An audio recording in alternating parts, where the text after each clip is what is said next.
It's a big shot, a very big shot indeed from Tendulkar. One bounce, 4 over extra cover. Tendulkar's popularity in India is unprecedented, but despite the enormous pressure, he retains his humility and dignity. Back home in India, it's a little difficult to move around freely. People love the sport and the sportsmen, so it gets a little difficult. You don't have your privacy. Well, that's a price one has to pay for it. But looking at the other side of the coin, I feel, it's the love and the good wishes which when you go on the ground, you have 100,000 people cheering for you, praying for your success. That it does help, and it means a lot to me.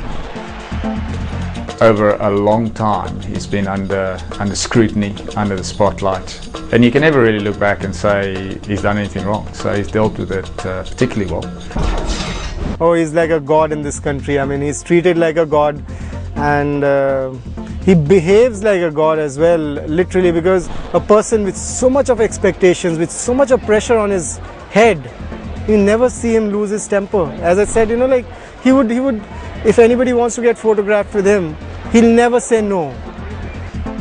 He is the absolute king. I mean, he rules our country, I think. He's just the love and the passion for the game of cricket in India. It's remarkable that it hasn't gone to his head. I mean, he is such a humble person, so down to earth, and again, got time for most people. I would hate to be in his shoes. Just from that side where the pressure on his time and lack of privacy in the country that he lives, it must be really a test of his character. But he's come through. I've never seen him have an outburst on the field against an opponent with his own team side, amongst the public.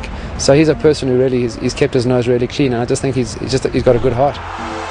Now in his 30s, Tendulkar's touch has barely deserted him, although he did go without a Test century between November 2002 and January 2004. Critics questioned whether he was still the master, still capable of dominating an attack. He answered the doubters with a typically belligerent, unbeaten 241 against the world champion Australians in Sydney. He came out that day. He wasn't a guy who got big scores early in his career, but he started slowly. It was a flat pitch. Steve Waugh's last Test, big occasion, great player, big score. Technically perfection, really. I enjoyed watching him bat when I played against him. I didn't want him to get too many when England were playing against him, but he did get runs against England, and you had to admire what you were watching as well, because he's just a brilliant technician. Longevity as well in a career, I mean, it is absolutely phenomenal. He probably started his Test career 5-6 years before me. He's going to finish his Test career 5-6 years after I've retired. And that sheer passion, physically, to keep yourself in good shape as well. The hunger and desire to keep scoring runs. You've got to go by statistics to a large extent. You look at the players who have the averages over 50, and they are the greatest players, in not only statistically but in every sense of the word. And I think Tendulkar's statistics there just prove his value. Brilliant. Charging over the top. How far has it gone? Has it gone far enough?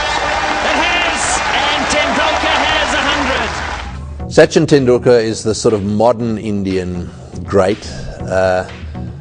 I wasn't entirely sure about him. I mean, I know Bradman, as soon as he saw him, phoned up his wife and said, and Bradman told me this himself, phoned up his wife and said, "You've got to come and have a look at this, because I think this is what I might have looked like." And that in itself, was saying something, and that happened before I was convinced.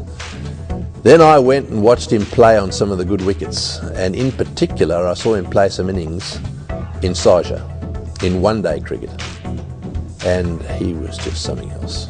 I mean, they just couldn't bowl to him. No one could bowl to him.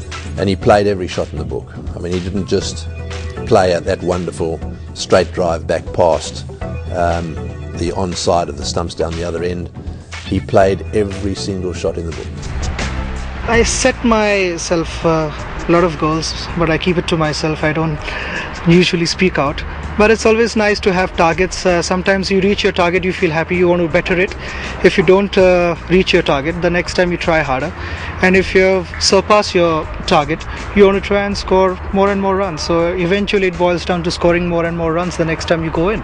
I think there is always scope for improvement, and one is never satisfied with what you've achieved in life. You want to try and get more out of it, and that's the same case with me. I mean, I want to try and score as many runs as possible, and try and be as solid as possible and play good cricket.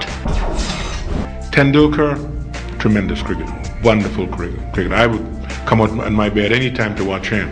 He's great. I mean, you just look at his record. He loves playing. He loves the game. And he knows what he represents. He knows he represents his people really well, and his team, and the game of itself.